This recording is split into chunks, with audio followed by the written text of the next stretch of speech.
Alrighty, sorry about the delay.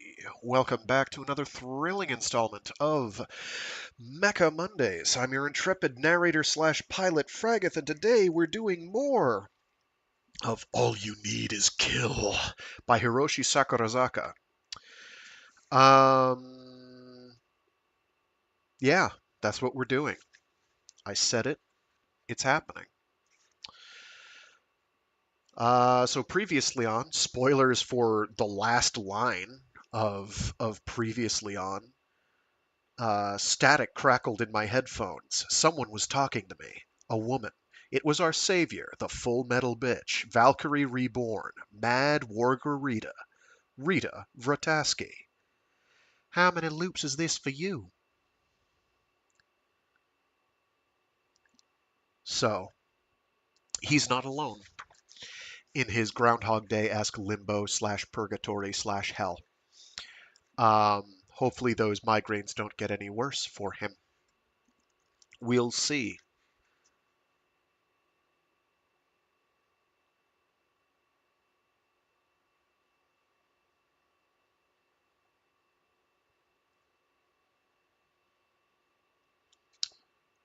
Anyway, yeah, I don't have anything intelligent to say. The book will mostly explain itself. Uh, Whether it's satisfying or not, well, we'll get there. This, let's see. Yeah, this will be the second to last. There will be one more chunk. They're all pretty evenly spaced. The last one and the first one, I think, are the biggest of the lot. Um, yeah, we'll have this done next week after this week.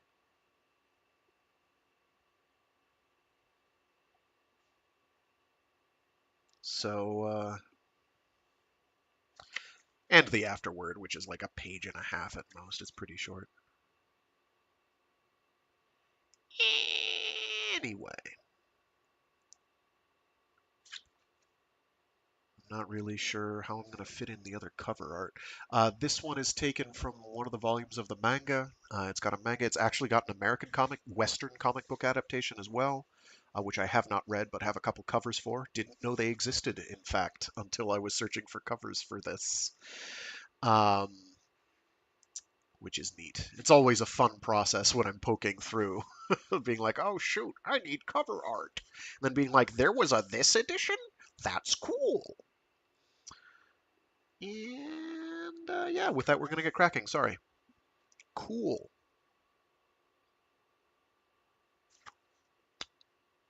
Yup. I just lost my page. That's good. Yep, there it is.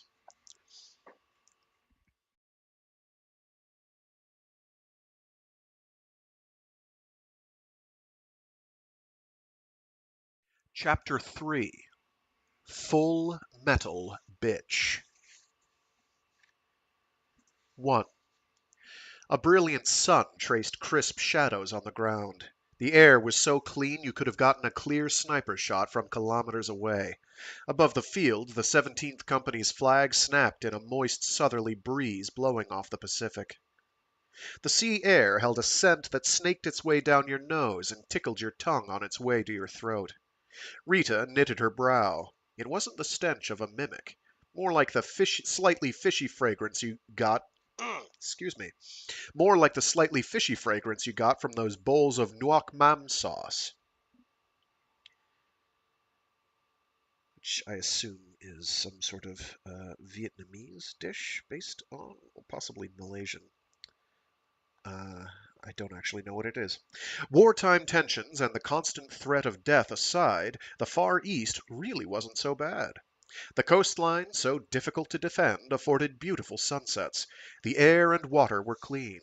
If Rita, who had about 1/10 the refinement and culture of an average individual, thought it was wonderful here, an actual tourist might have considered it paradise. If there were one mark against it, it was the cloying humidity. The weather that night would be perfect for an airstrike. Once the sun had set, bombers laden with GPS-guided munitions would take to the sky in swarms to blast the island into a lifeless moonscape before the next morning's ground assault.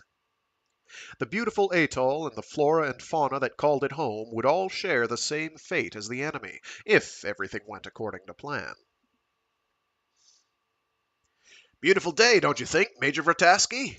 An old film camera dangled from the man's thick neck, a redwood trunk by comparison to the average jacket jockey's beech tree. Rita casually ignored it. Great lighting. Days like today can make even a steel and rivets airplane look like a Da Vinci. Rita snorted. You doing fine art photography now? That's hardly any way to speak to the only embedded photojournalist in the Japan expedition. Let's try that again. That's hardly any way to speak to the only embedded photojournalist in the Japan expedition. I take great pride in the role I play, conveying the truths of this war to the public. Of course, 90% of the truth is lighting. Pretty slick talk. They must love you over at PR. How many tongues do you figure you have? Only the one the Lord saw fit to bestow Americans with, though I hear Russians and Cretans have too.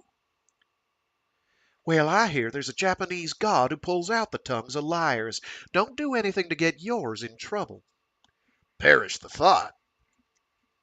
The corner of the training field Rita and the photographer were standing on caught the full force of the wind coming off the ocean. In the middle of the giant field, 146 men from the 17th Company and of the 301st Are we really going to do this today?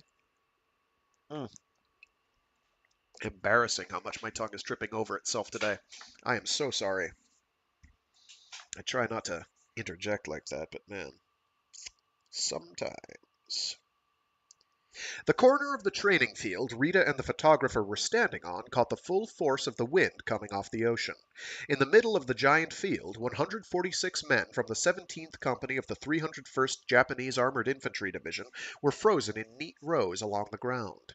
It was a kind of training called ISO push-ups. Rita hadn't seen it before. The rest of Rita's squad stood a short distance away, their thick, bristly arms jutting out before them. They were busy doing what soldiers did best, which was mocking those less fortunate than themselves. Maybe this is how they practice bowing? Hey, samurai, try picking up a sword after an hour of that. None of Rita's squad mates would go near her within 30 hours of an attack. It was an unspoken rule. The only people who dared approach her were a Native American engineer who couldn't hardly see straight and the photographer, Ralph Murdoch. They don't move at all? Oh, sorry. They don't move at all? Rita seemed doubtful. No, they just hold that position. I don't know if I'd call it a samurai training. Looks more like yoga if you ask me. Is it odd to find similarities between Indian mysticism and Japanese tradition? 98! 98! 99! 99! Staring into the ground like farmers watching rice grow, the soldiers barked in time with the drill sergeant. The shouts of the 146 men echoed in Rita's skull. A familiar migraine sent wires of pain through her head. This was a bad one. Another headache? None of your business. I don't see how a platoon worth of doctors can't find a cure for one headache. Neither do I. Why don't you try to find out? She snapped. They keep those guys on a pretty short leash. I can't even get an interview. Murdoch raised his camera. It wasn't clear what he intended to do with the images of the spectacle unfolding in perfect stillness before him. Maybe sell them to a tabloid with nothing better to print. I'm not sure that's in very good taste. Rita didn't know a single soldier on the field, but she didn't have to know them to like them better than Murdoch. Pictures are neither tasteful nor distasteful. If you click on a link and a picture of a corpse pops up, you might have grounds for a lawsuit. If that same picture appears on the home page of the New York Times, it could win a Pulitzer Prize. This is different. Is it? You're the one who broke into the data processing center. If it weren't for your slip-up, these men wouldn't be here being punished, and you wouldn't be here taking pictures of them. I'd say that qualifies as distasteful. Not so fast. I've been wrongly accused. The sound of his camera shutter grew more frequent, masking their conversation. Security here, excuse me, security here is lax compared to Central Command. I don't know what you were trying to dig up out here in the boondocks, but don't hurt anyone else doing it. So you're on to me. I'd just hate to see the censors come down on you right when you land your big scoop. The government can tell us any truths they please, but there are truths and there are truths, Murdoch said. It's up to the people to decide which is which, even if it's something the government doesn't want reported. How egotistical. Name a good journalist who isn't. You have to be to find a story. Do you know any dreamers? I'm not interested in feed religions. Did you know the Mimics went on the move almost exactly the same time you started that big operation up in Florida? The Dreamers were a pacifist group, civilian, of course. The emergence of the Mimics had had a tremendous impact on marine ecosystems. Organizations that had called for the protection of dolphins, whales, and other marine mammals died out. The Dreamers picked up where they left off. Dreamers believed the Mimics were intelligent, and they insisted it was humanity's failure to communicate with them that had led to this war. They reasoned that if mimics could evolve so quickly into such potent weapons, with patience they could develop the means to communicate as well. The Dreamers had begun to take in members of a war-weary public who believed humanity could never triumph over the mimics, and in the past 2 to 3 years the size of the movement had ballooned. I interviewed a few before coming to Japan, Murdoch continued. Sounds like hard work. They all have the same dream on the same day. In that dream, humanity falls to the mimics. They think it's some sort of message they're trying to send us. Not that you needed me to tell you that. Murdoch licked his lips. His tongue was too small for his body, giving the distinct impression of a mollusk. I did a little digging, and it turns out there are particularly high concentrations of these dreams the days before U.S. Spec Ops launch. Oh, gosh. The days before U.S. Spec Ops launch major attacks, and over the past few years, more and more people have been having the dream. It hasn't been made public, but some of these people are even in the military. You believe whatever these feed jobs tell you. Listen to them long enough, and they'd have you thinking sea monkeys were regular Einsteins. Academic circles are already discussing the possibility of mimic intelligence, and if they are, it's not far-fetched to think they would try to communicate. You shouldn't assume everything you don't understand is a message, Rita said. She snorted. Keep on like that. Next thing you'll be telling me you found signs of intelligence in our government, and we both know that's never going to happen. Very funny. But there's a science here you can't ignore. Each step up the evolutionary ladder, from single-celled organism to cold-blooded animal to warm-blooded animal, has seen tenfold increase in energy consumption. Ralph licked his lips again. If you look at the amount of energy a human in modern society consumes, it's 10 times greater than that of a warm-blooded animal of similar size. Yet mimics, which are supposed to be a cold-blooded animal, consume the same amount of energy as humans. That's supposed to mean they're higher on us on the ladder?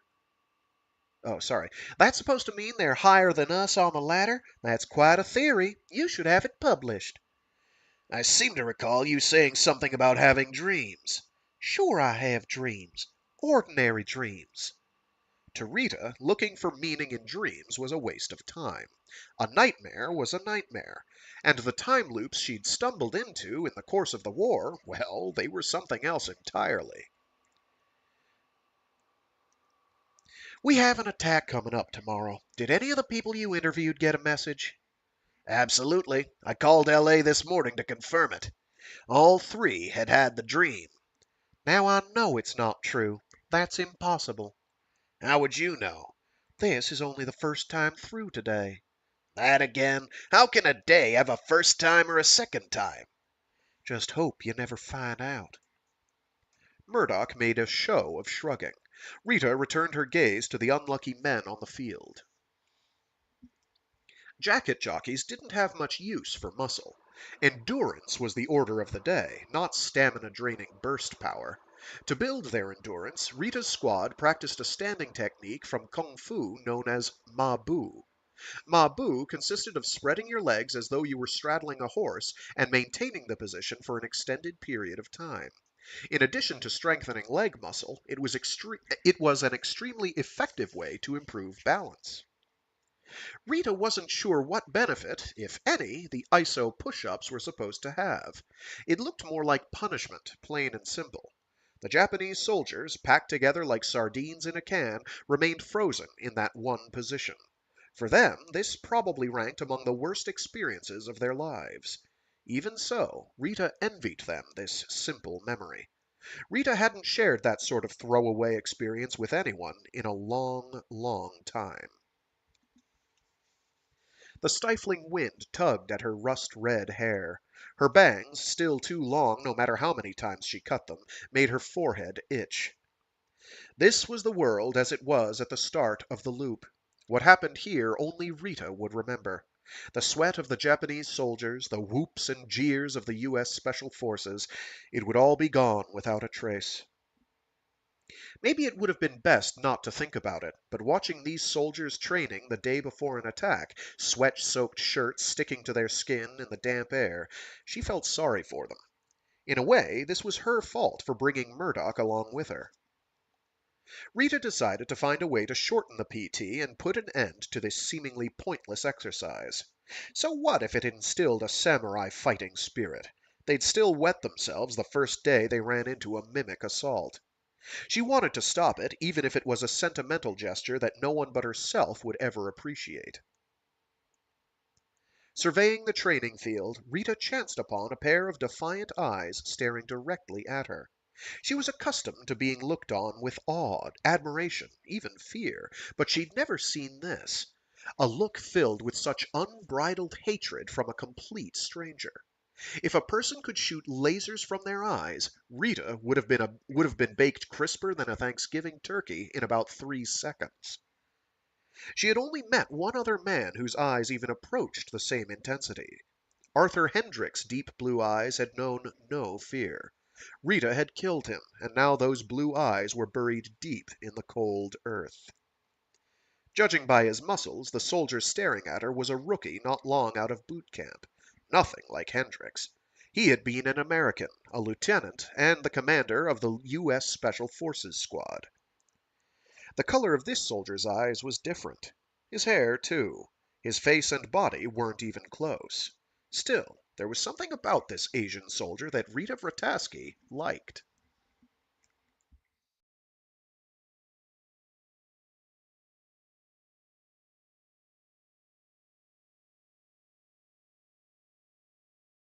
Two. Rita had often wondered what the world would be like if there were a machine that could definitively measure the sum of a person's potential. If DNA determined a person's height or the shape of their face, why not their less obvious traits too? Our mothers and fathers, grandfathers and grandmothers, ultimately every individual was the product of the blood that flowed in the veins of those who came before. An impartial machine could read that information and assign a value to it, as simple as measuring height or weight.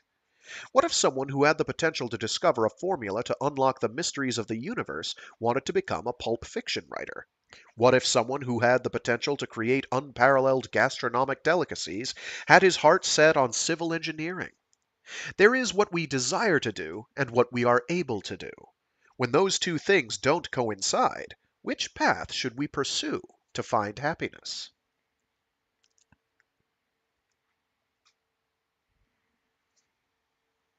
When Rita was young, she had a gift for two things: playing horseshoes and pretending to cry. The thought that her DNA contained the potential to become a great warrior couldn't have been further from her mind.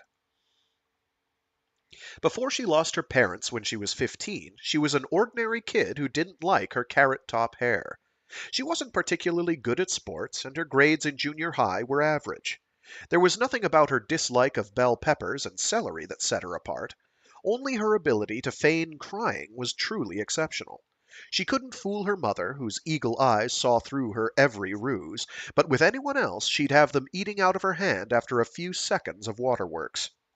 Rita's only other distinguishing feature was the red hair she'd inherited from her grandmother. Everything else about her was exactly like any other of over 300 million Americans. Her family lived in Pittsfield, a small town just east of Mississippi just east of the Mississippi River. Not the Pittsfield in Florida, not the Pittsfield in Massachusetts, but the Pittsfield in Illinois. Her father was the youngest child in a family of martial artists, mostly jujitsu. But Rita didn't want to go to a military academy or play sports. She wanted to stay at home and raise pigs. With the exception of the young men who signed up with the UDF, life for the people of Pittsfield was peaceful. It was an easy place to forget that humanity was in the middle of a war against a strange and terrible foe. Rita didn't mind living in a small town and never seeing anyone but the same 4,000 people or so.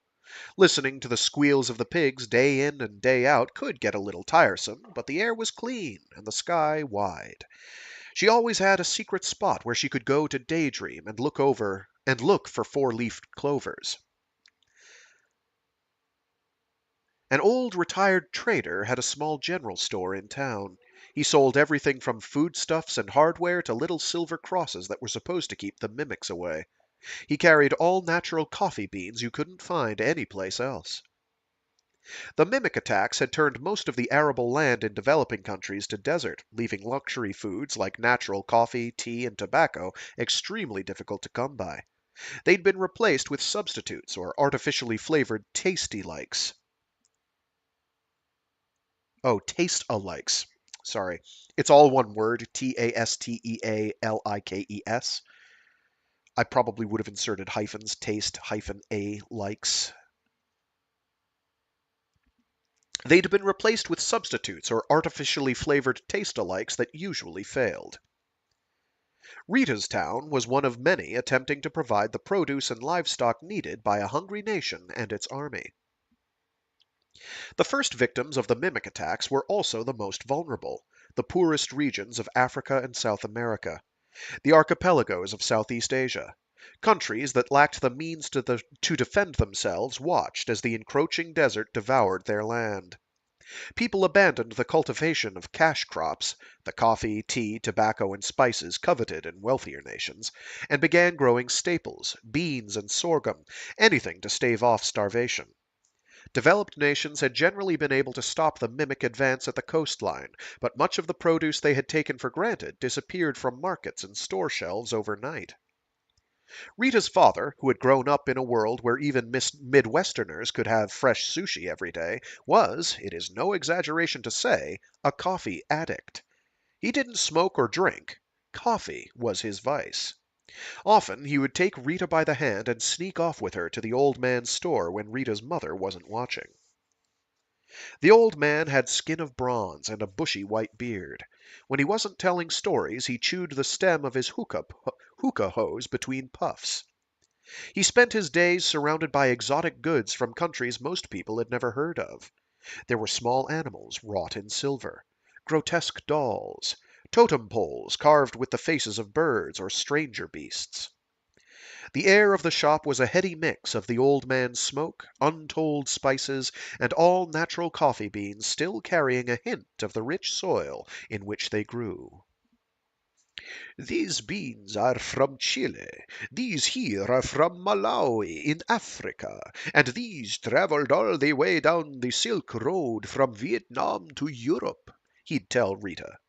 The beans all looked the same to her, but she would point, and the old man would rattle off their pedigrees.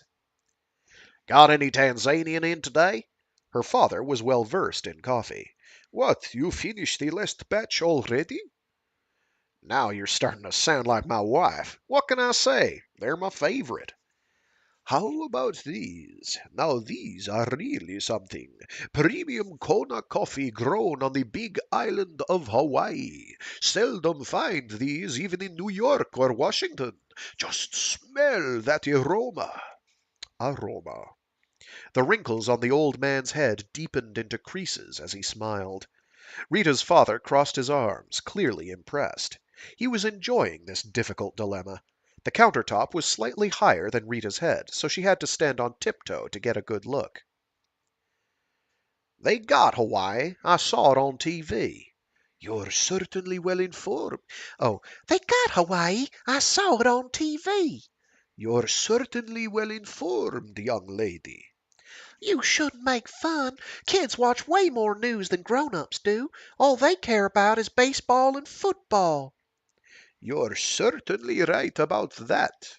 The old man stroked his forehead. Yes, this is the last of it. The last Kona coffee on the face of the earth. Once it's gone, it's gone. Where'd you get a hold of something like that? That, my dear, is a secret. The hempen bag was packed with cream-colored beans. They were slightly more round than most coffee beans, but they looked ordinary in all other respects. Rita picked up one of the beans and inspected it. The unroasted specimen was cool and pleasant to the touch. She imagined the beans basking in the sun of an azure sky that spread all the way to the horizon. Her father had told her about the skies over the islands.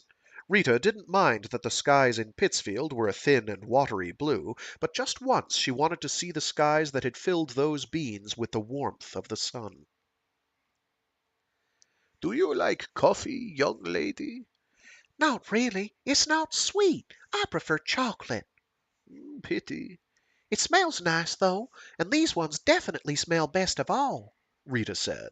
Ah, then there's hope for you yet. What do you say? Care to take over my shop when I retire? Rita's father, who until then hadn't looked up from the coffee beans, interrupted. Don't put any ideas in her head. We need someone to carry on the farm, and she's all we've got. Then maybe she can find a promising young boy or girl for me to pass on my shop to, eh?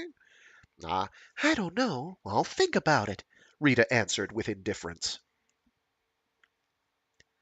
Her father set down the bag of coffee he'd been admiring and kneeled to look Rita in the eye. I thought you wanted to help out on the farm. The old man hastily interjected. Let the child make up her own mind. It's still a free country. A light flared in the young Rita's eyes. That's right, Dad. I get to choose, right? Well, as long as they don't make me join the army. Don't like the army either, eh? The UDF. Oh, don't like the army either, eh? The UDF isn't all bad, you know. Rita's father scowled. This is my daughter you're talking to. But anyone can enlist once they turn 18. We all have the right to defend our country, son and daughter alike. It's quite the opportunity. I'm not sure I want my daughter joining in the military. Well, I. Well, I don't want to join the army in the first place, Dad. Oh, why? Why is that? A look of genuine curiosity crossed the old man's face. You can't eat mimics. I read so in a book. And you shouldn't kill animals you can't eat just for the sake of killing them. Our teachers and our pastor and everyone says so.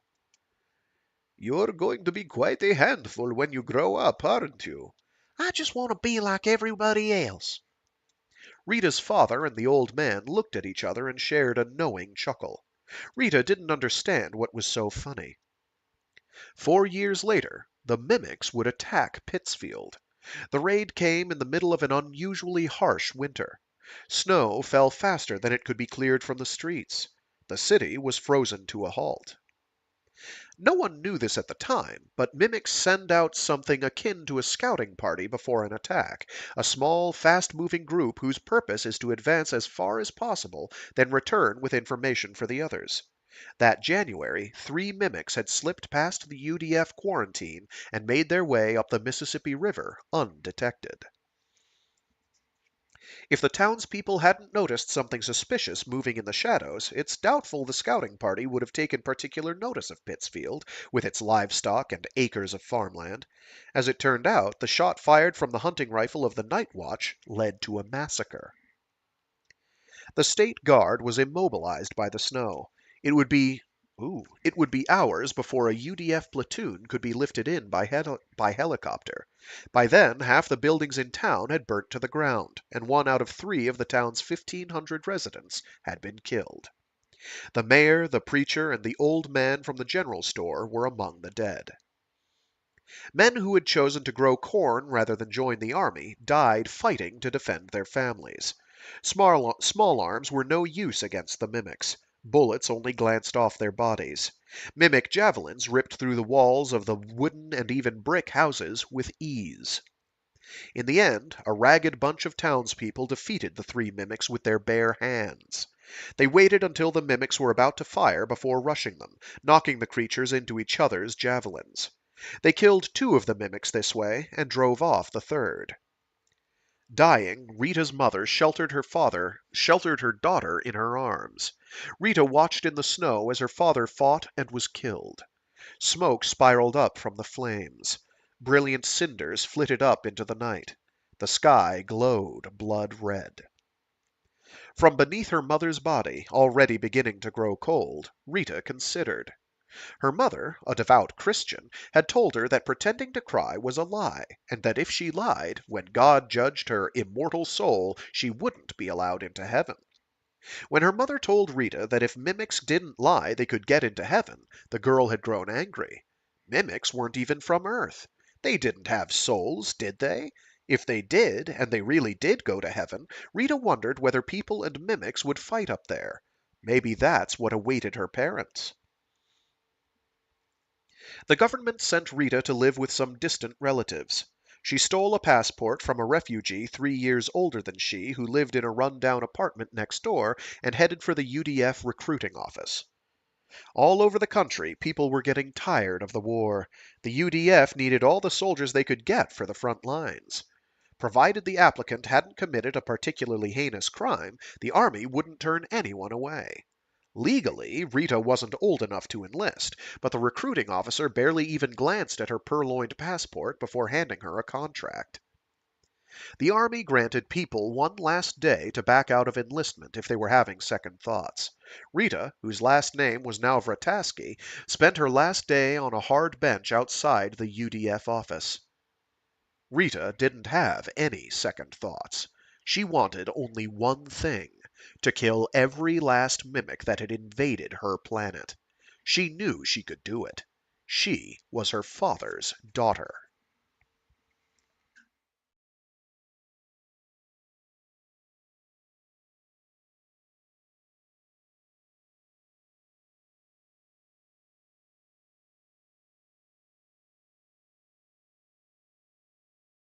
Three.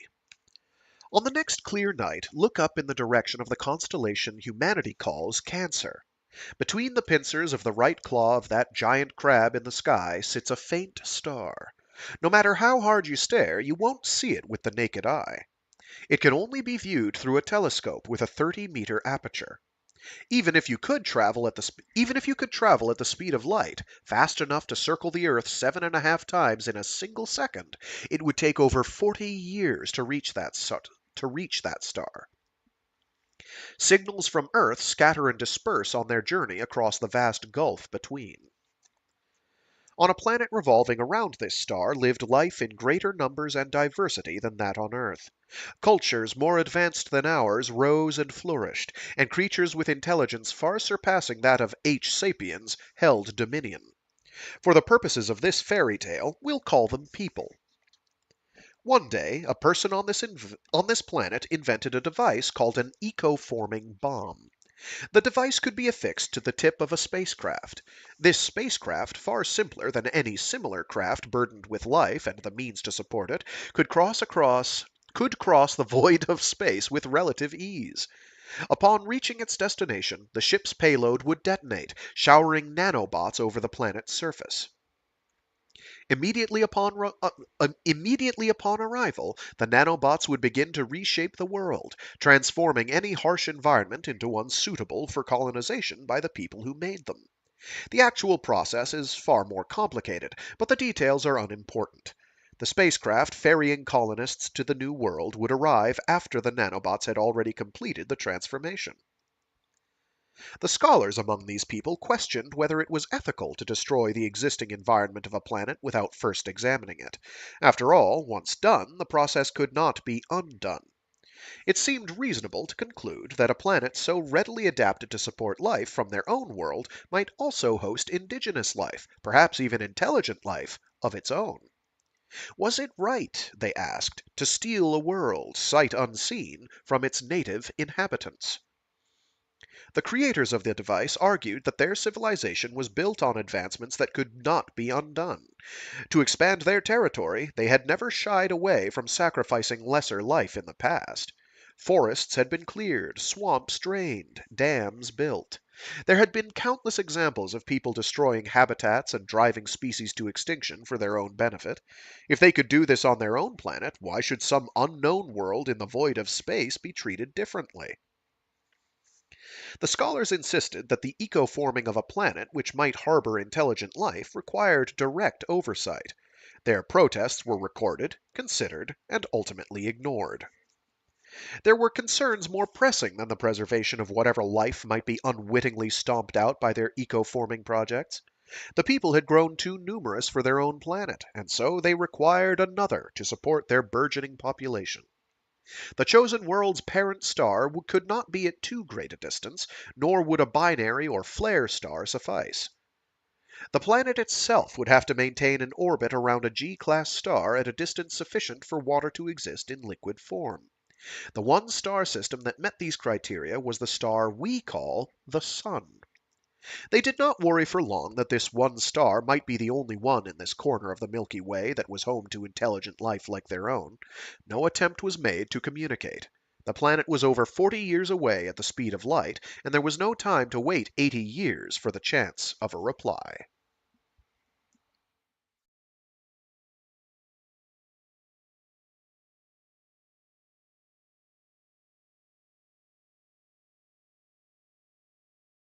The spacecraft built on that distant planet eventually reached Earth. It brought with it no members of their species, no weapons of invasion. It was basically nothing more than a construction machine. When it was detected, the interstellar craft drew the attention of the world. But all Earth's attempts to make contact went unanswered. Then the ship split into 8 pieces. 4 of the pieces sank deep under the ocean, while 3 fell on land. The final piece remained in orbit. The pieces that landed in North Africa and Australia were handed over to NATO. Russia and China fought over the piece that landed in Asia, but China came out on top. After much arguing among the nations of Earth, the orbiting mothership was reduced to a small piece of space junk by a volley of missiles. The creche machines that came to rest on the ocean floor began carrying out their instructions quietly and methodically. In the depths, the machine chanced upon echinoderms, starfish. The creche produced nanobots penetrated the rigid endoskeletons of the starfish and began to multiply in symbiosis within their hosts. The resulting creatures fed on soil. They ate the world and shat out poison. What passed through their bodies was toxic to life on Earth, but suitable for the people who had sent them. Slowly, the land where the creatures fed died and became desert. The seas where they spread turned a milky green. At first it was at first it was thought that the creatures were the result of mutations caused by chemical runoff, or perhaps some prehistoric life form released by tectonic activity. Some scientists insisted it was a species of evolved salamander, though they had no evidence to support their conclusion. Eventually, these new creatures formed groups and began venturing out of the water. They continued their work to reshape the Earth with no regard for the society of man. When they first appeared on land, the alien xenoformers were not weapons of war. They were sluggish, and a group of armed men could easily dispatch them. But like cockroaches that develop resistance to pesticides, the alien creatures evolved. The creche machines that created them concluded that in order to fulfill their objective of xenoforming the planet, they would have to remove the obstacles standing in their way. War engulfed the world. The damage wrought was swift and massive. In response, a worldwide united defense force was established. Mankind had a name for the enemy that had brought the world to the brink of ruin. We called them mimics.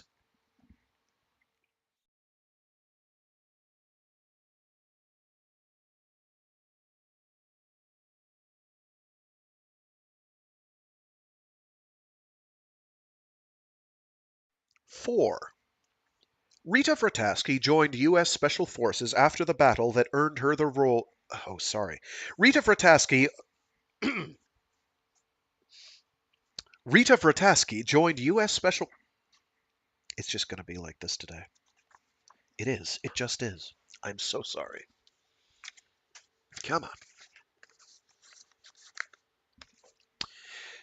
Rita Vrataski joined U.S. Special Forces after the battle that earned her the Thor's Medal of Valor. The medal, which bears a likeness of said deity brandishing a hammer, is awarded to any soldier who kills 10 or more mimics in a single battle. The mimics had emerged as the only foe capable of standing against a platoon of 50 armed infantry raining a hail of bullets. Few Thor medals needed to be struck. The officer who hung the gleaming medal around Rita's neck praised her for joining the elite ranks of those who could claim to have taken down a double handful of mimics. Rita was the first soldier in history to receive the honor on her second battle. There were some who wondered aloud, to her face, how Rita could have possibly acquired the skills needed to accomplish such a feat by what was only her second field operation. Rita answered them with a question of her own. Is cooking dangerous? Most would answer no. But what is a gas range but a short-range flamethrower? Any number of flammable materials might lie waiting beneath the average kitchen sink. Shelves lined with pots could weaken and fall in an avalanche of iron and steel. A butcher's knife could kill as easily as a dagger. Yet few people would consider cooking a dangerous profession, and indeed the actual danger is remote. Anyone who has spent any time in a kitchen is familiar with the inherent risks, such as they are, and knows what can be done safely and what can't. Never throw water on an oil fire. Keep the knife pointed away from your carotid artery. Don't use rat poison when the recipe calls for Parmesan cheese. To Rita, war was no different. The mimics' attacks were simple-minded. They reminded Rita of the swine she'd raised back in Pittsfield. Soldiers would second out a mimic to attack, Soldiers would single out a mimic to attack, but mimics did things the other way around. Like a broom sweeping dust off the floor, mimics attacked entire groups of soldiers at once. As long as you knew how to avoid the broom, no matter how many times the mimics attacked, you wouldn't get swept away. The secret to fighting the mimics wasn't avoiding danger, it was running headlong into it. Try it yourself next time. It's easy. That was usually enough to get them to leave her alone. They'd shrug and stumble away, dumbfounded. Rita, who'd only just turned 16, didn't understand why she was so gifted in battle. She'd have been happier having a knack at baking meat pies, or knowing just where a sow wanted scratching, but apparently God had a sense of humor. He must have noticed her dozing during all the sermons on those Sundays her parents had taken her to church. Special Forces was a place for individualists, for people with authority problems. Everyone in the squad was supposedly a vicious murderer who had been given the choice between the army and the noose. They were guys who'd as soon shoot a person as talk to him, and they didn't discriminate between friendlies and mimics when they were letting fly with 20mm rounds. It was hard duty, and they were always looking for more warm bodies to fill the spots left by all the KIAs. In fact, Rita's unit turned out to be a squad full of battle-hardened vets. If you melted down all the medals earned in that squad, you could have made one hell of an Olympic-class weightlifting barbell. The squad was full of badasses who had been through hell and back so many times that they were on a first-name basis with the devil. When shit started flying, they started telling jokes. Not the kind of jokes you told your mother over dinner, either. Contrary to their reputation, however, there were some good guys in the bunch. Rita took to her new comrades immediately. A first lieutenant by the name of Arthur Hendricks held the squad together. He had gleaming blond hair, piercing blue eyes, and a beautiful wife so delicate you had to be careful not to break her when giving her a hug. No matter how minor the operation, Hendricks would always give his wife a call beforehand, for which he was constantly derided by the rest of the squad. In a squad where everyone, men and women both, used language that would have sent a nun into cardiac arrest, Hendricks was the only man who never uttered a single profanity. At first, he treated Rita like a little sister, much to her consternation. She'd never admit it, but she grew to like it. Rita had been in the squad for about half a year when she became trapped in the time loop that had dictated the rhythm of her life ever since. The battle that would turn Rita Vrataski into the Valkyrie was a special operation even by U.S. Special Forces standards. The president was up for re-election, and he wanted to deliver a military victory to secure his own. Over the objections of his generals and the media, he poured it all into the operation. Every tank with treads, every attack chopper that could stay airborne, and over 10,000 platoons of jacketed soldiers. That's a lot of jacketed soldiers. Their goal, to regain control of the Florida Peninsula. It was the most dangerous, most reckless, and by far the hardest battle Rita had ever seen. Special Forces had a lot of four-letter words in their vocabulary, but fear was not one of them. Even so, it took more than one squad to turn around a hopeless war against a superior enemy. A jacket granted superhuman strength, but that alone didn't turn people into superheroes. During the Second World War, Erich Hartmann had shot down 352 planes on the Russian front, but Germany still lost the war. If the brass drafted plans that called for the impossible, the mission would fail. Simple as that. After the battle, derelict jackets littered the Florida After the battle, derelict jackets littered the Florida peninsula, their shattered shells serving as coffins for the corpses inside.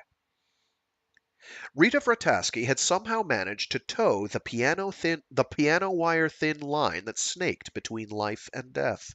She had bent her pile driver before losing it entirely. She was low on ammo. She clutched her 20mm rifle so tightly it might as well have been welded to her hand. Fighting back the urge to vomit, she stripped batteries from the bodies of her fallen friends. She cradled her rifle in her arms. "You look like you're having a bad day." It was Hendricks. He sat down next to Rita where she was squatting in a hollow on the ground and looked up at the sky as though he were trying to pick shapes out of the clouds. Right in front of them, a javelin, screaming its high-pitched wail, shot into the ground. Thick black smoke billowed from the impact crater. Images of Pittsfield burning against a red sky filled Rita's thoughts. Hendricks knew he had to walk Rita back from wherever she was. "My mother once told me that in parts of China they mix animal blood with their tea." Rita couldn't speak. Her throat was sandpaper, and she doubted whether she could even manage to swallow. Hendricks went on. "The nomads there can all ride horses. Men, women, even the children. In the Middle Ages, it was their mobility that enabled them to conquer the bulk of Eurasia. Not even Europe was spared. They came from the East, moving through one country after another, savage foreigners who sipped blood from teacups, drawing nearer and nearer. It's enough to give you nightmares. Some people think it was actually those Chinese nomads who gave rise to the vampire legends of Eastern Europe." "Lieutenant?" "My little story boring you?" "I'm all right now, Lieutenant. I'm sorry. I won't let it happen again." Hey, we all need a break sometimes, especially in a marathon like this. Just a little more, it'll be time to hit the showers. I promise." He finished speaking and moved on to the next soldier. Rita rejoined the fray. And then she saw it. One mimic that stood out from the rest. It didn't look different from the others, another bloated dead frog in a sea of waterlogged amphibians. But there was something about this one that set it apart. Maybe spending so much time in such proximity to death had sharpened senses she didn't know she had, revealing secrets that lay hidden from normal sight. When she killed that mimic, the time loop began.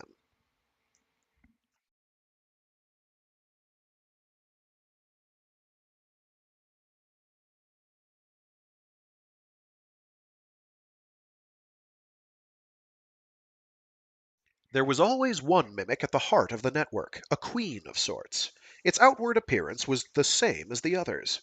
Just as all pigs looked alike to someone not in the business of raising pigs, the difference between that mimic and the rest was one only Rita could see. Somehow, as she fought and slew countless mimics, she began to tell them apart. It was something subliminal, bordering on instinct. She couldn't have explained the difference if she tried. The easiest place to hide a tree was in the forest. The easiest place to hide an officer was in among the grunts. The mimic at the heart of each pack was hiding in plain sight. Think of it as the server of the network. When you kill the server, the mimic network emits a specific type of signal. The scientists would later identify it as a tachyon pulse, or some other particle that could travel through time, but Rita didn't really understand any of that. The important part was that the signal emitted by mimics had lost their server, traveled. Oh, I missed a word there. The important part was that the signal emitted by mimics that had lost their server traveled back in time to warn them of the imminent danger they faced. The danger appeared in the memory of the mimics as a portent, a window into the future. The mimics that received this vision could modify their actions to safely navigate the pending danger. This was only one of many technologies discovered by that advanced race from a distant star. The process, built into the design of each creche machine, served as a warning system to prevent some freak accident from upsetting a xenoforming plan that had taken so long to place in motion. But the mimics weren't the only ones who could benefit from these signals. Kill a mimic server while in electrical contact with it. Sorry. Kill a mimic server while in electrical contact with it, and a human would receive the same gift of foresight meant for the network. The tachyon signal sent into the past doesn't distinguish between mimic and human, and when it came, humans perceived the portent as a hyper-realistic dream, accurate in every detail. To truly defeat a mimic strike force, you have to first destroy their network and all the backups it contains, then destroy the server mimic. Otherwise, no matter how many different strategies you try, the mimics will always develop a counter strategy that ensures their survival.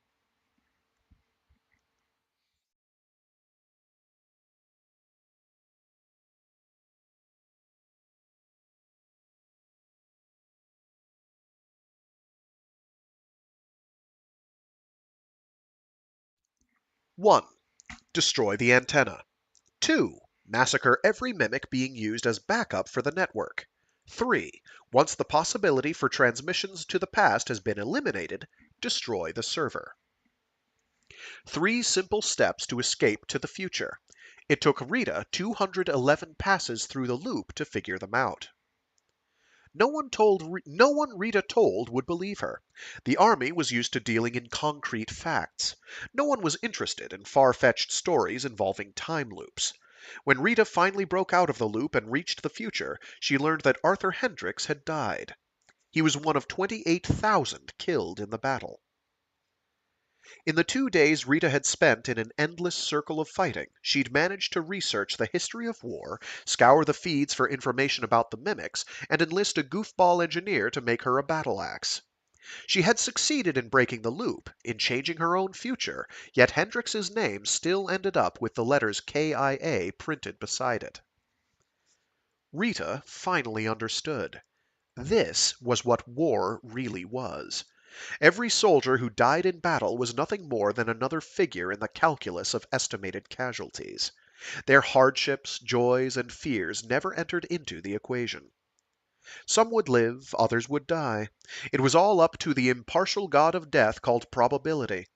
With the benefit of her experience in the time loop, Rita would be able to beat the odds for some and save certain people in the future. But there would always be those she could not save. People with fathers, mothers, friends, maybe even brothers, sisters, wives, husbands, or children. If she could only repeat the 211th loop, maybe she could find a way to save Hendrix. But at what cost? Rita Vrataski was alone in the time loop, and in order for her to make it out, someone would have to die. Hendrix made one last phone call before that battle. He learned he had just become a father, and he was upset that the picture of his kid he'd printed out and taped inside his jacket had gotten dirty. He wanted to go home, but he put the mission first. Rita had heard the phone conversation 212 times now. She knew it by heart. Rita was awarded a medal for her distinguished service in the battle. the Order of the Valkyrie, given to soldiers who killed over 100 mimics in a single battle. They had created the honor just for her. And why not? The only soldier on the entire planet who could kill that many mimics in a single battle was Rita Vrataski. When the president pinned the gleaming medal on Rita's chest, she lauded her as an angel of vengeance. He lauded her as an angel of vengeance on the battlefield, and declared her a national treasure. She had paid for that medal with the blood of her brothers and sisters. She didn't shed a tear. Angels don't cry.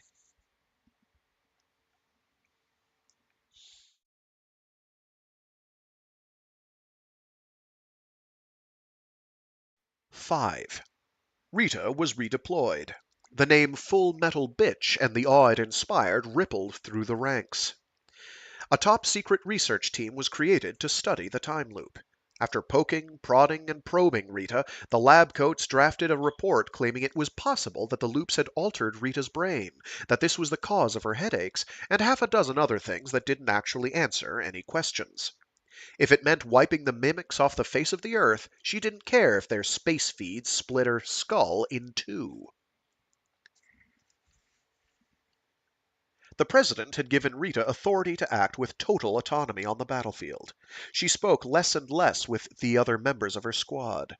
She had a rental locker in New York where she stored the medals that kept pouring in. 6. Rita was stationed in Europe. The war went on.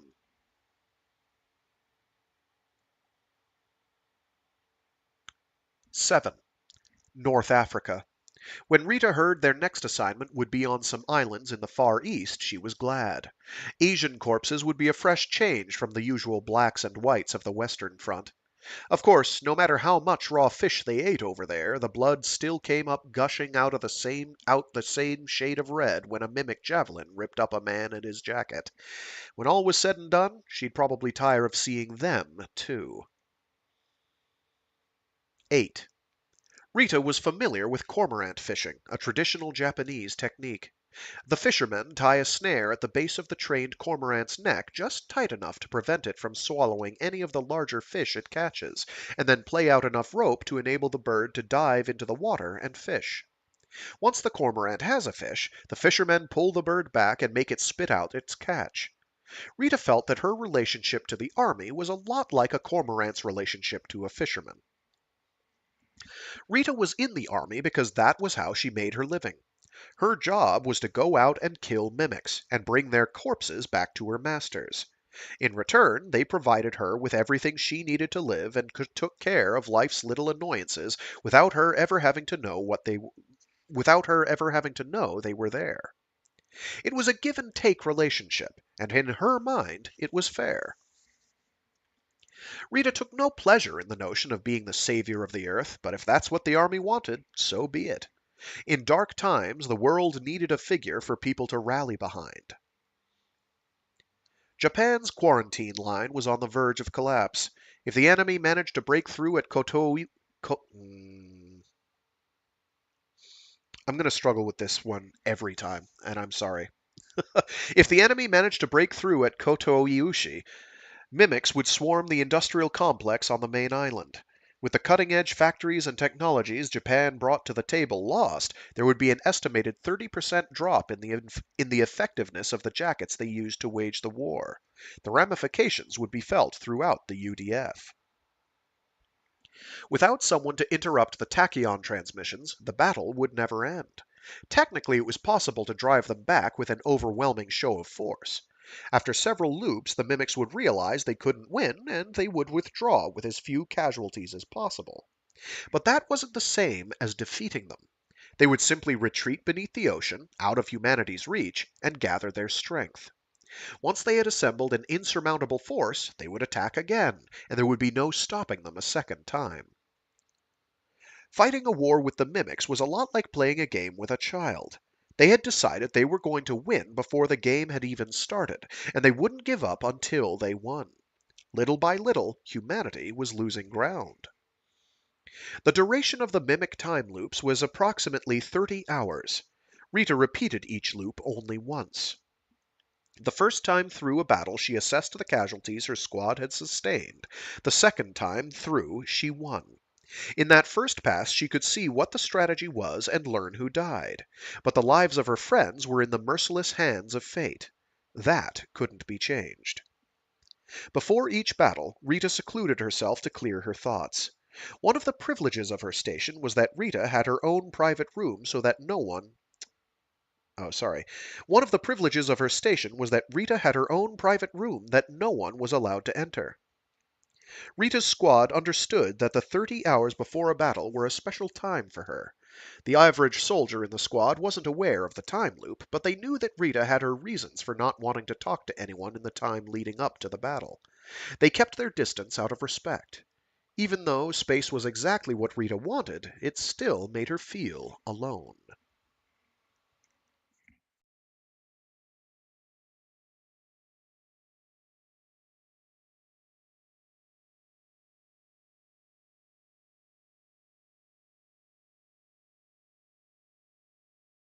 Rita was admiring the sparkling waters of the Pacific. I, I haven't done that in a million years. Rita was admiring the sparkling waters of the Pacific from her perch in the Sky Lounge. The only structure on Flower Line Base taller than Rita's tower was a nearby radio antenna. The tower was practically begging to be the first target when the mimics came ashore. You could only laugh at the audacity of locating an officer's lounge in such a vulnerable location. This was the trouble with countries that hadn't been invaded yet. Japan had largely managed to escape the ravages of the war. If the island had been located a little further from Asia, it would have been reduced to desert long ago. If it had been any closer, then the mimics would have invaded before moving on to the continent. The peace Japan enjoyed all came down to luck. The area set aside for the officers' lounge was needlessly large and almost completely empty. The view it afforded of the open ocean was fit for a five-star hotel. By contrast, the heavy-duty pipe-frame bed that stood in the middle of the room seemed to have been chosen as a joke. Rita pressed a button. The liquid crystal embedded in the blast-resistant glass opacified, obscuring the view. She had chosen the officer's reception room for her quarters because it was a place the other members of her squad weren't likely to visit. The operating systems embedded in the bodies of her squad mates had been programmed for war. They wouldn't set foot in a building that made for such an ostentatious target. Rita didn't care for it much herself. To allay her fears, a Japanese tech had explained that the glass was interwoven with carbon fibers, giving it strength on par with the shell of a jacket. If the stuff was so great, Rita wondered why it didn't seem to work that well on the front lines. At least here she was alone. The next day she might have to watch one of her friends die. She didn't want to have to look them in the eye. A soft knock roused Rita from her thoughts. The glass at the entrance to the lounge was also embedded with liquid crystal. It was set to opaque with the rest. I don't appreciate distractions within minus 30 hours. Just leave me alone. There was no reply. She sensed an odd presence from the other side of the door. It felt like a small animal being hunted by a pack of wolves, or a woman being stalked down a dark alley. It could only be Shasta. Rita pressed the button. The glass cleared to reveal the petite Native American woman standing at the door. First Lieutenant Shasta Rail was older than Rita and technically outranked her, but the Valkyrie didn't have to bend over backward for any engineer. Still, Rita found Shasta's deference and politeness endearing. Thud. Shasta bumped her forehead against the glass. She'd mistaken the suddenly transparent glass for an open doorway and walked right into it. She was holding something in the hand she pressed to her head. She crouched on the ground, trembling like a leaf. It was hard to believe the brain in that head could be so brilliant. Then again, maybe that's how geniuses were. Some people called Rita a military genius, and she wasn't all that different from everybody else. The only thing about her that was especially unique was her ability to focus. Shasta's thoughts were probably consumed by whatever it was she held in her hand, just as Rita's were by the coming battle. Rita opened the door halfway. Shasta's glasses were still askew from the impact with the glass. She adjusted them as she stood. I'm sorry to bother you, but there was something I just had to show you. I'm really, really sorry. Shasta lowered her head and bumped it against the door that still blocked half of the entryway. This time she hit the corner. Thud. Ow. Shasta squatted on the ground again. No need to apologize. You're always welcome, Lieutenant. Without you, who would look after my jacket? Shasta sprang to her feet, eyes moist with tears. You called me Lieutenant again. Call me Shasta, please. But, Lieutenant, Shasta, I just want everyone to talk to me like a normal person. All right. Shasta. That's better. Rita smiled. So, what was it that you wanted to show me? Right, Shasta said. Look at this. You won't believe it. Shasta opened her hand. Rita looked intently at the strange object resting in her tiny palm. Only slightly larger than a 9mm bullet, it was intricately shaped and painted bright red. Rita had heard of people who painted the tips of their bullets a separate color to distinguish between types of ammunition, but never the entire casing. She picked it up. It was shaped like a person. Shasta raced on. This is supposed to be secret, right? Someone on the base told me about them. I went all the way to Tateyama to get it. It took almost all the money I had on me to win it. Win it? You put money in the machine, turn the knob, and one of these figures pops out in a little plastic bubble. Is it some kind of toy? Oh, no, it's a valuable collector's item. The rare ones can trade for over $100 each. $100 for this? That's right. Shasta nodded gravely. Rita held the tiny figure up to the white lights of the room. Upon closer examination, it was clearly meant to resemble a soldier wearing a jacket. That it was painted red and wielding a battle axe could only mean it was supposed to be Rita's jacket. They did a good job. Even the fins look just like the real ones. I guess military secrets aren't what they used to be. They use professional modelers. All they need is a glimpse to make something almost exactly like the original. The models made in Japan are the best. They can auction for a lot of money. What a waste of perfectly good talent. Rita flipped the figure over in her hand.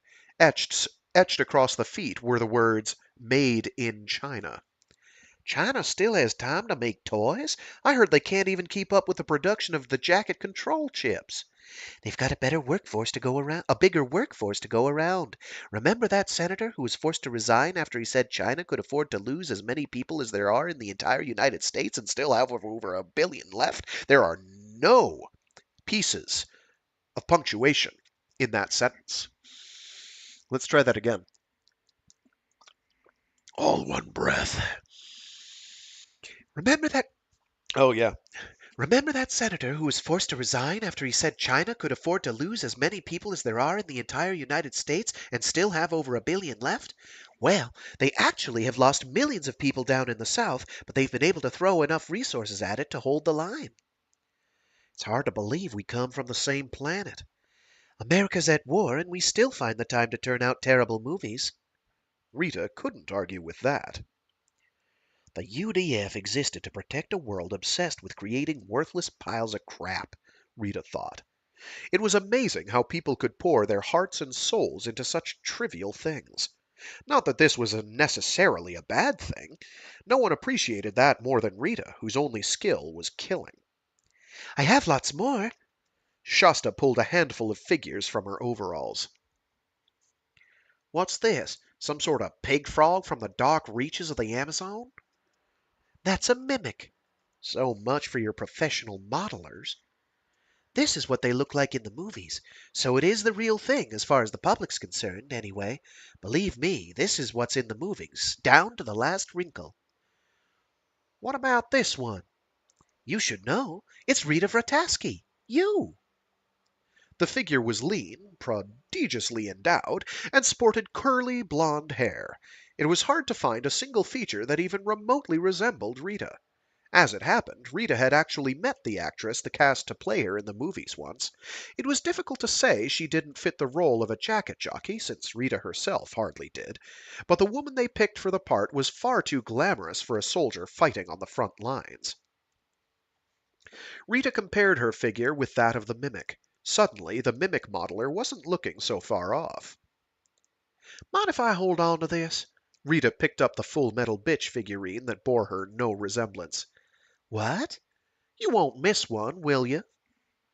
Shasta's reaction was somewhere between that of a sleeping cat kicked out of its favorite spot in bed and a 5-year-old whose aunt had denied her the last piece of chocolate macadamia nut toffee because she'd been saving it for herself.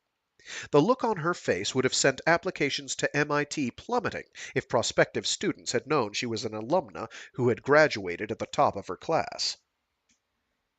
Rita reconsidered her request. People like Shasta who went to hyper-competitive upper-crust universities were probably more likely than most to randomly explode if pushed. Sorry, bad joke. I shouldn't tease you like that.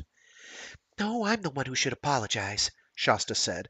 It's just that it's kind of, well, really rare. I mean, I bought every single bubble in the machine, and that was the only one that came out. Don't worry, I wouldn't dream of taking it from you. Thanks for understanding. I'm really sorry. Here, why don't you take this one instead? It's supposed to be pretty rare, too. What is it? It's the engineer assigned to Rita's squad in the movie, so it's basically me. A nervous laugh escaped Shasta's lips. It was the worst cliché of a female engineer Rita had ever seen. Rail-thin, freckled, exaggerated facial features at the extreme edge of the probability curve. If there were ever a 10-millimeter high perfectionist who would never misplace so much as a single screw or run the risk of kissing a member of the opposite sex, this was it.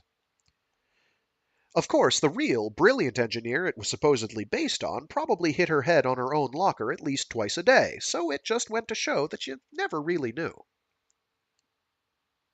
Shasta looked up at Rita with worry in her eyes. Don't you like it? It doesn't look anything like you. Neither does yours. They looked at each other. All right, thanks. I'll keep it. For luck. Shasta lifted another figure when Ralph Murdoch, the requisite camera hanging from his thick neck, walked in. Good morning, ladies. Rita cocked one rust-red eyebrow at the arrival of her unwelcome guest. Her face hardened to steel. The sudden change in Rita's demeanor startled Shasta, who looked as though she couldn't decide whether she wanted to hide from Rita behind this strange hulk of a journalist or the other way around. After a few awkward moments of hesitation, she opted for taking cover behind Rita. How did you get in here? Rita made no attempt to hide her disdain. I'm a registered member of your personal staff. Who would stop me? You're your own staff, and we both know it. You can leave now. Rita didn't care much for this man and his never saw a speck of battlefield mud running shoes. People like him and Shasta could meet and talk in total safety whenever the mood took them. His words were never limned with the dread of knowing that you would have to watch your friends die in the next battle. It was that dread, that certainty, that kept Rita away from her squadmates, the only family she had left. Nothing this rambling fool would ever have to deal with in his... Oh, there's not a space there, but there should be. I see. Nothing this rambling fool would ever have to deal with in his entire life. That'd be a shame after coming all the way up here, Murdoch said. I happened upon an interesting piece of news, and I thought I'd share it with you. Send it to the New York Times. I'd be happy to read all about it there. Trust me, you'll want to hear this. I'm not all that interested in what you find interesting. Sorry, I'm not all that interested in what you find interesting. The Japanese troops are going to have some PT, punishment for troublemaking last night. I asked you to leave. I'm never in a good mood before battle. Don't you want to come watch? They're going to do some sort of samurai-style training. I'd love to hear the Valkyries' take on the whole affair.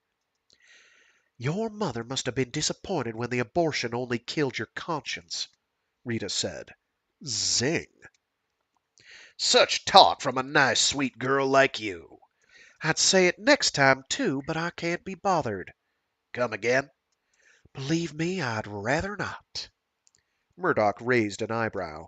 Okay, so you talk trash and nonsense. 2 for 1. Okay, so you talk trash and nonsense. 2 for 1.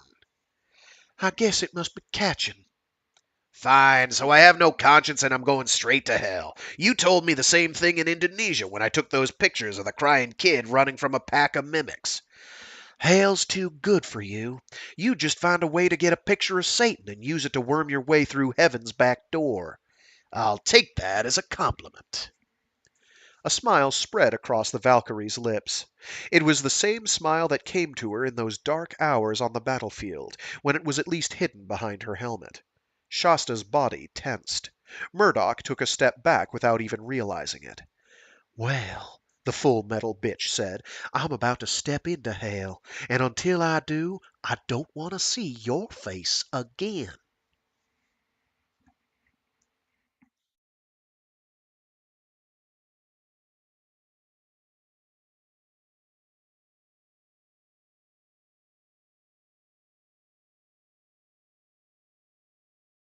Nine. Rita ended up going to watch the PT. Shasta didn't. The only person near Rita was that damned Murdoch. The rest of her squad maintained a respectful distance. That was when Rita's eyes met that challenge from the field, that gaze bearing the weight of the world. There was something about the kid that Rita liked. She started walking toward him. She strode with purpose, each step a perfect movement designed to propel a jacket across a battlefield with total efficiency. She advanced across the field effortlessly and without a sound.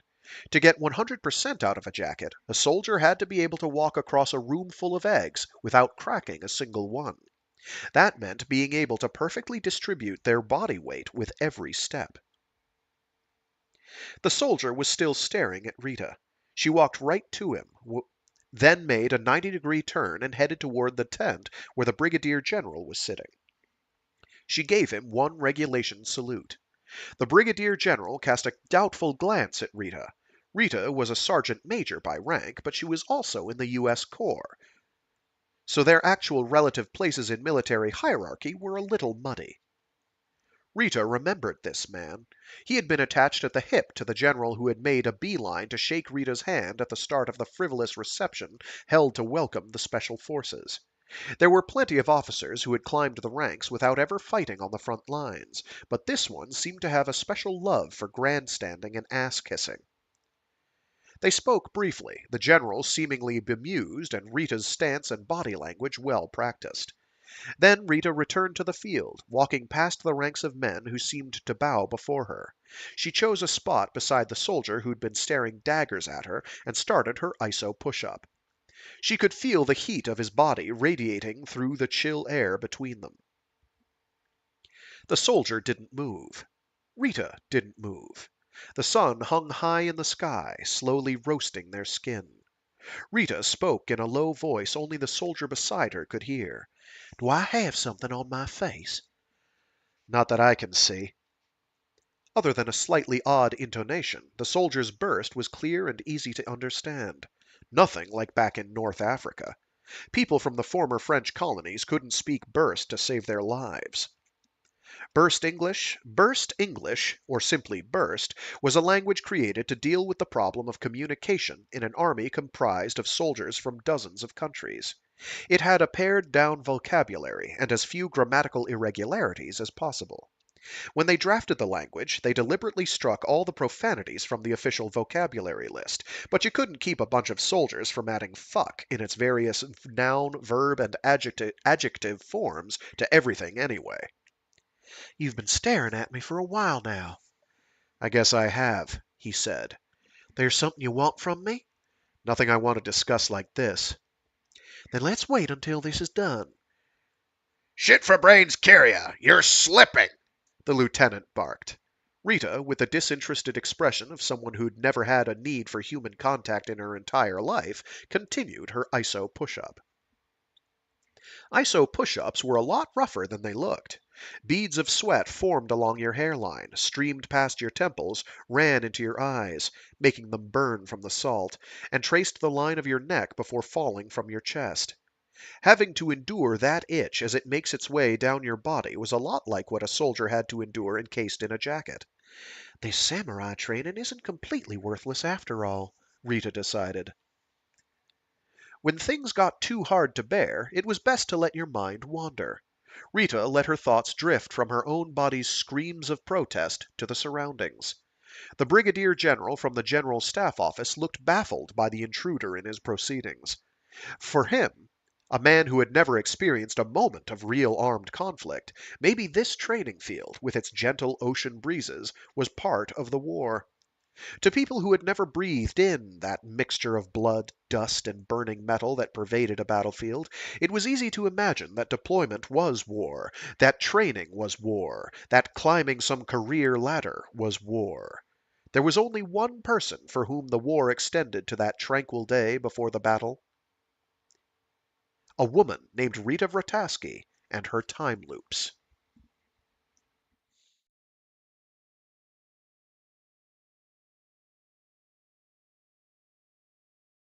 Rita had often dreamt that someday she would come across another person who experienced the loops. She'd even come up with a phrase they could use to identify themselves to each other. A phrase only Rita knew. A phrase the two of them would share. For another person to be caught in a time loop, it would mean that someone other than Rita had destroyed a mimic server by accident. Just as Rita was forced to leave people outside the time loop behind, this person would have no choice but to leave her behind. He would be alone. She might not be able to travel through the time loop with him, although she might be, though she also might be, though she also might be able to, and the thought terrified her. But she could give him advice either way. Share his solitude. Tell him how to break out of the loop, knowledge it had taken Rita 211 deaths to learn. He would fight through his doubts, the way Rita had. He would become a great warrior. Deep in a quiet corner of Rita's heart, she was sure no one would ever come to tell her the words only she knew. The mimic tachyon signal was the pinnacle of an alien technology, a technology that had enabled them to conquer the vastness of space. Rita's entrapment in the time loop during the battle to recapture Florida had been an impossible stroke of luck for humanity. If not for that chance occurrence, the Earth would have fallen to xenoforming. Not just humans, but virtually every species on the planet would already be extinct. Rita's fame grew with each battle, and her loneliness with it. She had broken out of the time loop, but she felt as though she were still reliving the same day. Her one hope was that humanity's victory, the day when every last mimic had been blasted to extinction, would somehow rid her of her terrible isolation. Until then, she would continue to play her unique role in the conflict. Rita didn't mind the battles. She didn't have to think to fight. When she climbed into her red jacket, the sadness, the laughter, the memory that haunted her more than the rest, it all slipped away. The battlefield, swirling with smoke and gunpowder, was Rita's home. PT ended less than an hour later. The general, the bile in his mouth forgotten, hurried off to the barracks. As Rita stood, the man beside her staggered to his feet. He wasn't particularly tall for a jacket jockey. He was young, but he wore his fatigues as though he'd been born in them. His clothes looked as though they'd come from the factory, so there was something strangely jarring about his appearance. His lips were twisted in a Mona Lisa smile that did a good job of concealing his age. The number 157 was scrawled in Arabic numerals on the back of his hand. Rita didn't know what it meant, but it was an odd thing to do. Odd enough that Rita didn't think she'd be forgetting him any time soon. She had heard of soldiers taping their blood type to the soles of their feet in the days before jackets were standard issue, but she'd never heard of a soldier who kept notes in ballpoint pen on the back of his hand. "So you wanted to talk. What is it?" "Ah, right," he said. "Well, get on with it, soldier. I'm a patient girl, but there's a battle tomorrow, and I have things to do." "I have an answer to your question." He hesitated like a high school drama student reading from a bad script. "Japanese restaurants don't charge for green tea." Rita Vrataski, the savior of humanity, the Valkyrie, the 19-year-old girl, let her mask slip. The Full Metal Bitch began to cry.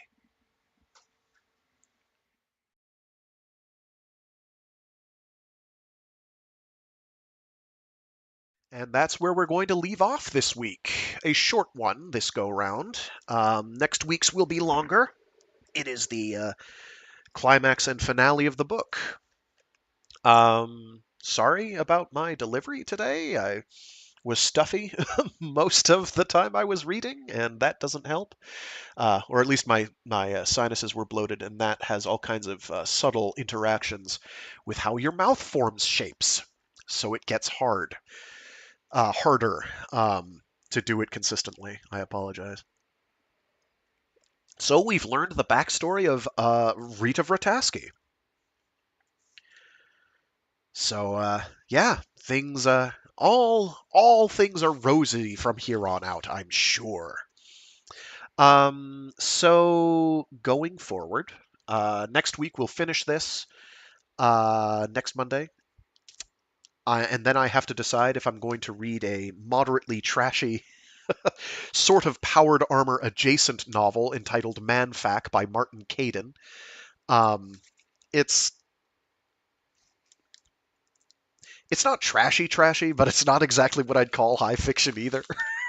I might do it as like a powered armor bonus round. It's also kind of long compared to all of the books we've done for this. Armor is probably longer.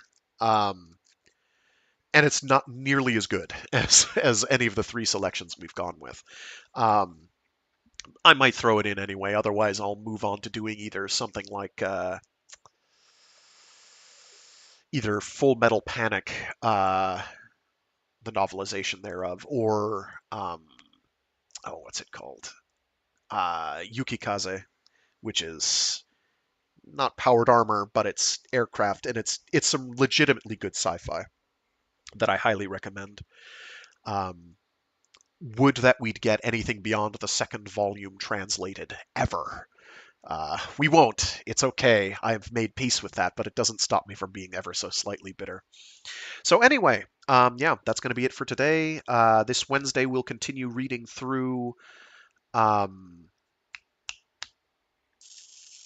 Frankenstein, and this Friday I will probably make it so that nobody wants to ever tune into me again. So that's going to be fun. It's a bunch of articles I want to read that are kind of consider it a narrative thread connecting usages of modern technologies, particularly artificial intelligence, and how they can be used in this modern world, this uncertain world we live in, where we do certain things, or certain countries' leaderships do certain things, and use modern technologies to optimize their workflow, shall we say. And also how those technologies could never possibly rebound on us at all. So that'll actually be a long one because two of the articles there are behemoths. So it may turn into a 2-week affair, which will be just spectacular. And I'll have links to all the articles used. It'll be at least 4 that I'm going to have to get through. And I've got to reread 2 of them because I can't remember all the particulars off the top of my head. But it'll be worth doing, I guess. And if it gets me banned from YouTube, so be it. I'll make sure I have copies of stuff up until now made in some way, shape, or form. And we'll figure it out from there. Haha! Yay! Hopefully it won't happen, though. It's not me taking an overt political stance, but it is going to come across that way. I don't think. I don't think there should be problems on that score, but we'll find out. Anyway, toodles. Look forward to that. On Fridays, once we get that done, though, we'll be starting The Jesus Incident by Frank Herbert and Bill Ransom, which is a little less fraught, but only slightly. It's a fun time. It's the beginning of the Pandora sequence proper. Um, Destination Void kind of rests outside of it, but you kind of want to have Destination Void as a kind of springboard. It kind of sets the stage. You don't need it, but it is helpful. Oh, and to the person who wanted me to read, who had listened to Snow Crash and wanted me to read Street Lethal by Stephen Barnes, I now have a copy of Street Lethal, so we will. I'll have to read through that at some point on my own time, and we'll go from there.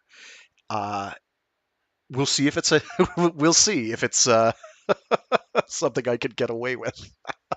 The concept and premise seem really fun, so I'm all for it.